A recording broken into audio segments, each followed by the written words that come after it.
Hi குட்டீஸ், welcome to காவ்யாஸ் Dale. துளசி மாடம் கதை கேட்கலாமா?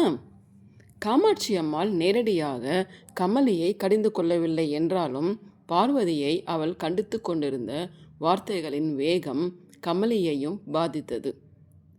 சமையல் அறைக்குள் தோசைக்கு அரைத்து கொண்டிருந்த காமாட்சி அம்மாள் பார்வதியை பார்த்ததும் முதல் கேள்வியாக, ஏண்டி, உன்னை சந்தி விலைக்கு ஏற்றி வாசப்புறையில் வைக்க சொன்னால் ஏற்றியாச்சுன்னு வந்து சொல்கிறது இல்லையா? நீ பாட்டுக்கு ஏற்றி வச்சுட்டு ஊர் சுத்த போயிடுறதா என்று கண்டித்து இறைந்திருக்கிறாள். நீ எப்போ சொன்னே? எனக்கு தெரியாதுமா. நான் வீட்டுக்கே இப்போ தான் வரேன். நீ சொன்னதை நான் கேட்கவும் இல்லை, சந்தி விளக்கு ஏற்றவும் இல்லை என்று பார்வதி இறைந்து பதில் சொல்லியது காதில் விழுந்து மாடியில் ஏதோ புத்தகம் படித்து கொண்டிருந்த கமலி கீழே இறங்கி வந்தாள். நீங்கள் சொல்கிற போது பார்வதி வீட்டிலே இல்லை. உங்கள் குரலை கேட்டு நான் தான் வந்து விளக்கேற்றி வைத்தேன் என்று கமலி சொல்லி அதே சொற்களை இன்னும் உரத்த குரலில் அம்மாவுக்கு காது கேட்கும்படி மறுபடி எடுத்து சொன்னாள் பார்வதி. காமாட்சி அம்மாள் இதை கேட்டு நேருக்கு நேர் கமலியை கடிந்து கொள்ளவில்லை, பார்வதியைத்தான் மேலும் கடிந்து கொண்டாள். ஆனால் அவள் பார்வதியை கண்டித்த சொற்களிலேயே கமலிக்கு மனவேதனை உண்டாகும் அர்த்தம் தொனித்தது. ஆத்து மனுஷா விளக்கேத்தணும்டி, அப்பத்தான் லட்சுமி வீட்டில் தங்குவா. வந்தவா போறவா எல்லாம் விளக்கேத்துறாப்பல விட்டுட்டு நீ பாட்டுக்கு ஊர் சுத்த போயிடுறதாடி. அம்மா இப்படி எடுத்தெறிந்தாற் போல் பேசினது பார்வதிக்கே பிடிக்கவில்லை. மென்மையான இதயம் படைத்த கமலிக்கும் அது சற்றே உரைத்தது. இந்த சமயத்தில்தான் ஆற்றங்கரைக்கு சந்தியாவந்தனம் செய்ய போயிருந்த ஷர்மா திரும்பியிருந்தார். அப்போது அங்கே என்ன நடந்து கொண்டிருந்தது என்பதை புரிந்து கொள்ள அவருக்கு அதிக நேரம் பிடிக்கவில்லை. எந்த தகராறு உருவாகாமல் தவிர்ப்பதற்காக ஆற்றங்கரைக்கு புறப்படுவதற்கு முன் கமலி தான் விலக்கேற்றி வைத்தாள் என்பதை அவர் காமாட்சி அம்மாளிடம் கூறாமல் போயிருந்தாரோ அந்த தகராறே மெல்ல உருவாகியிருந்தது. இப்போது தன் மகனின் நட்பை நம்பி அவனிடம் தன்னை பூரணமாக ஒப்படைத்து கொண்டு 10,000 மைல்களுக்கு அப்பாலிலிருந்து அவனோடு புறப்பட்டு வந்திருக்கும் ஒருத்தியை காமாட்சி இப்படி புண்படுத்தி விட்டாளே என்று ஷர்மாவுக்கு வருத்தமாக இருந்தது. நடக்கக்கூடாதது ஒன்றும் நடந்துடலை. எதுக்காக இப்படி கூப்பாடு போட்டு இறையிறே? பேசாம உள்ளே போய் உன் காரியத்தை பாரு என்று காமாட்சி அம்மாளை கண்டித்துவிட்டு பார்வதியின் பக்கம் திரும்பி, ஏய் பாரு, நீ அவளை மாடிக்கு கூட்டிண்டு போ என்று கமலியை சுட்டி காட்டினார். பார்வதியும் கமலியும் மாடிக்கு போனார்கள். அவர்கள் சென்ற பின் மேலும் காமாட்சி அம்மாளை கண்டித்தார் அவர். உனக்கு உன் பெண்ணை கண்டிக்கிறதுக்கு எல்லா உரிமையும் உண்டு.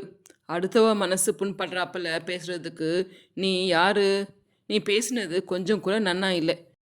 வீடு தேடி வந்திருக்காவாலை பேசுகிற பேச்சா இது? நான் பேசலை, ஊரே பேசிட்டு இருக்கிறது. உங்களுக்கு தெரியாது போல இருக்கு. காமாட்சி அம்மாள் போருக்கு கொடி காட்டுகிறாள் என்பதை ஷர்மாவுக்கு புரிந்துவிட்டது.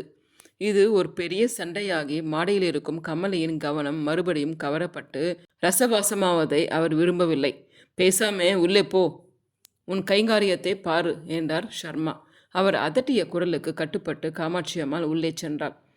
சீக்கிரமோ அல்லது சிறிது காலந்தாழ்த்தியோ அந்த வீட்டில் ஏற்படக்கூடும் என்று அவர் எதிர்பார்த்த ஒரு பிரச்சனை இப்பொழுதே விளைந்துவிட்டது.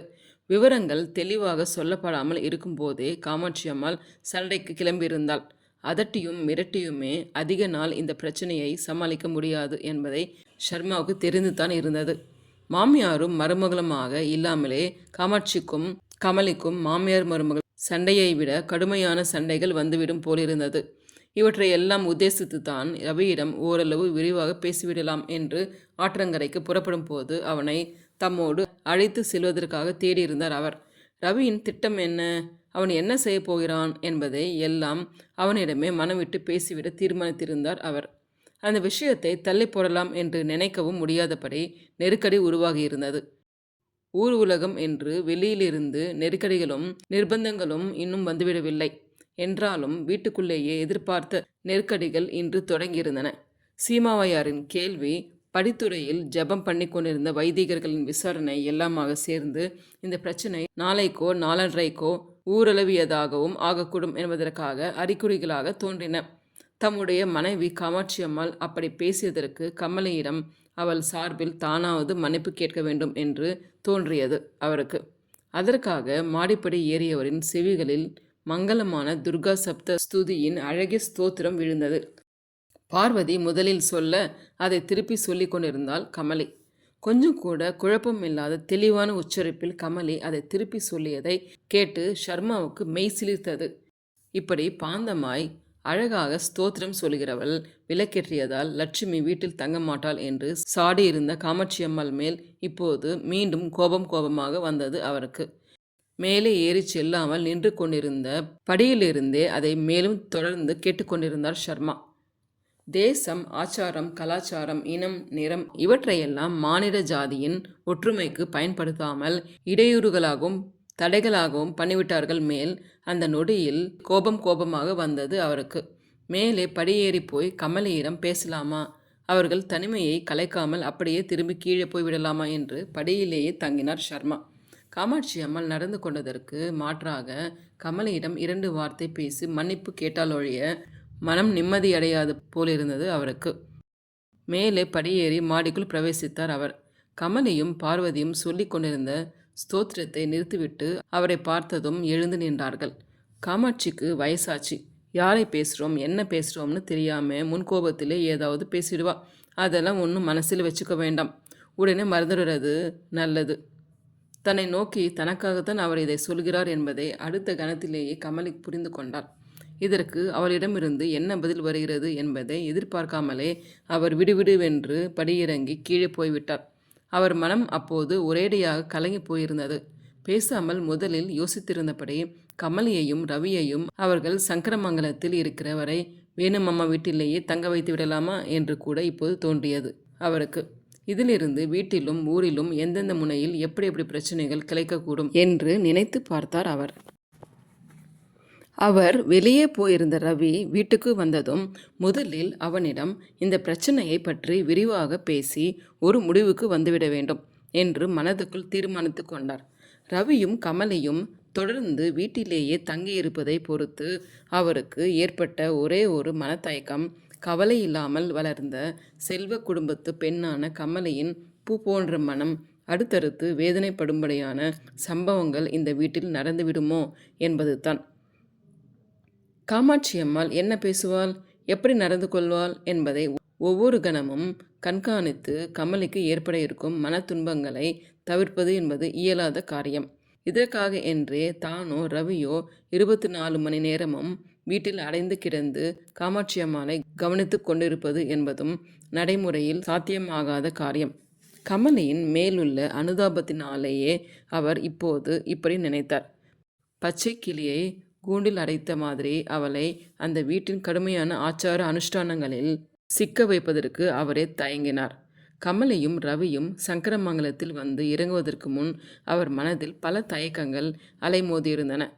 அவை வெறும் தயக்கங்களாகத்தான் இருந்தனவே ஒழிய வெறுப்புகளாக இல்லை. கமலி வந்து பழகிய பின் அவரை பொறுத்தவரை அந்த தயக்கங்கள் கூட மெல்ல மெல்ல மாறி உள்ளூர பிரியமாக முகிழ்ந்திருந்தது. காரணமும் அர்த்தமும் இல்லாத ஓர் குருட்டு காதலாக அது அவருக்கு படவில்லை. இவன் அவள் மனதை கவர்ந்ததற்கும் அவள் இவன் மனதை கவர்ந்ததற்கும் நியாயமான இயல்பான காரணங்கள் இருப்பதை இப்போது அவர் உணர்ந்தார்.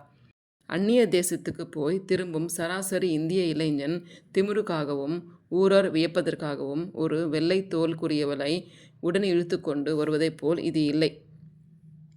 ரவியே கடிதத்தில் எழுதியிருப்பதைப் போல் இது உண்மையிலேயே காந்தர்வ சம்பந்தமாகத்தான் இருந்தது. இருவருடைய பிரியங்களிலும் அந்தரங்கங்களிலும் அவருக்கு சந்தேகம் எதுவும் இருக்கவில்லை.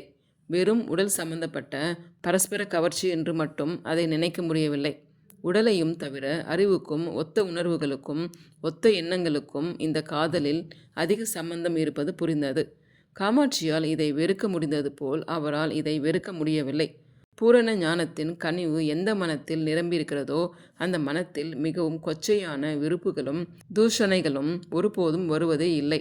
எங்கு கொச்சையான விருப்புகளும் தூஷணைகளும் நிரம்பியிருக்கிறதோ அங்கே பூரண ஞானம் இருப்பதில்லை. கொச்சையான வெறுப்புகளும் தூஷணைகளும் பூரண ஞானத்தை அழித்து விடுகின்றன. தூஷண ஞான ஹீனம் என்பதை அவர் நினைத்தார். வெளியே போயிருந்த ரவி திரும்பி வந்தான். வாசல் திண்ணையில் இருந்த ஷர்மா அங்கேயே அவனை எதிர்கொண்டு தடுத்து உட்கார வைத்து விட்டார். உன்னை அப்பவே ஆத்தங்கரைக்கு போகிறப்ப தேறினேன். நீ ஆப்படலை. எனக்கு தனியாக உன்கிட்ட கொஞ்சம் பேசணும். 3வது வீட்டு சுந்தரராமன் கூப்பிட்டான். போய் சித்த நாழி பேசிட்டு இருந்துட்டு வந்தேன். நாம் இங்கேயே பேசலாமா, இல்லை மறுபடியும் ஆத்தங்கரைக்கு புறப்பட்டு போகலாமா? ஏன், புழக்கடை தோட்டத்து கிணத்தடியிலேயே உட்கார்ந்து பேசலாமேப்பா. சரி வா, சொல்கிறேன். இருவருமாக கிணற்றடிக்கு புறப்பட்டு போனார்கள். கிணற்றடி மேடையில் சிமெண்ட் தளம் போட்டிருந்தது. தோய்க்கிற கல்லை ஒரு ஸ்டூல் உயரத்துக்கு தூக்கி கட்டியிருந்ததால் உட்கார வசதியாய் இருந்தது. ஷர்மா அதில் உட்கார்ந்து கொண்டார். அதற்கு இணையான உயரத்தில் அருகே இருந்த சிமெண்ட் தொட்டியின் சுவற்றில் ரவி உட்கார்ந்து கொண்டான்.